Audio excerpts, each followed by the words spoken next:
اعوذ باللہ من الشیطان الرجیم، بسم اللہ الرحمن الرحیم۔ آج کا جو میرا پیغام ہے، زمانہ کیسے بدلتا ہے اور کیسے بدل گیا ہے۔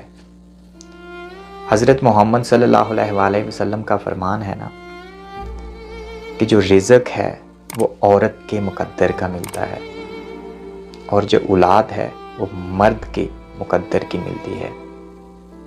اب جب آپ اسلام سے، دین سے دور ہو گئے تو زمانہ کیسے پلٹا، زمانہ کیسے بدل گیا۔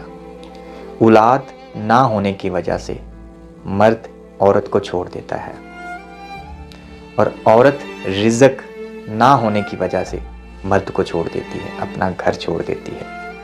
اتنی تیزی سے زمانہ بدلا کہ آپ کے سامنے ہے۔ اس دنیا میں، اس معاشرے میں ایسا ہو رہا ہے۔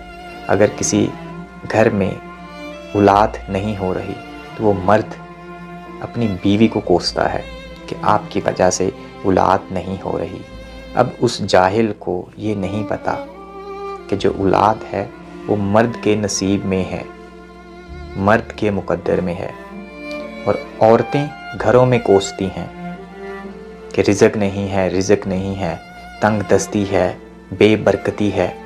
جب دین سے، جب اسلام سے دور ہوں گی، جب گھروں میں گانے لگاؤ گی، جب گھروں سے بے پردہ ہو کر باہر جاؤ گی تو رزق کیسے آئے گا؟ تو ظاہر ہے بے برکتی آئے گی، گھر میں تنگ دستی ہوگی، رزق نہیں ملے گا مرد کو۔ جب آپ کا مرد گھر سے کام کے لیے جائے تو پیچھے سے دعا کیا کریں، نماز پڑھا کریں، دیکھنا کیسے رزق ملتا ہے، کیسے گھر میں برکت آتی ہے۔ ایک دفعہ آزما کر تو دیکھیں، گھروں میں لڑائی جھگڑے کیوں ہو رہے ہیں؟ اس کی سب سے بڑی وجہ یہی ہے کیونکہ آپ اسلام سے، دین سے بہت دور ہو گئے ہیں۔ میرے پیارے نبی کا فرمان ہے نا کہ عورت گھر سے بے پردہ ہو کر جب نکلتی ہے تو اس پر اللہ کے فرشتے لعنت کرتے ہیں۔ تو کم سے کم گھر سے جب نکلیں پردہ کر کے نکلیں۔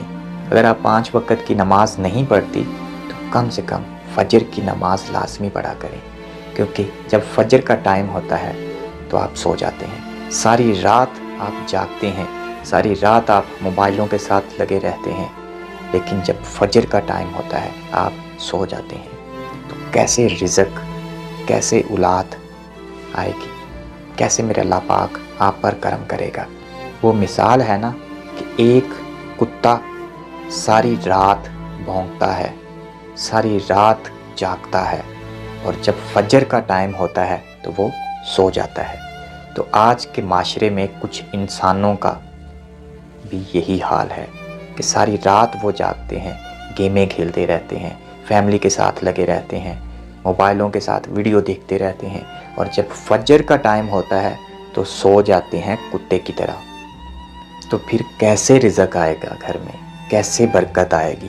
کیسے اولاد آئے گی؟ آپ یہ کام چھوڑیں، اپنے گھر میں خوشحالی دیکھیے گا کیسے آتی ہے۔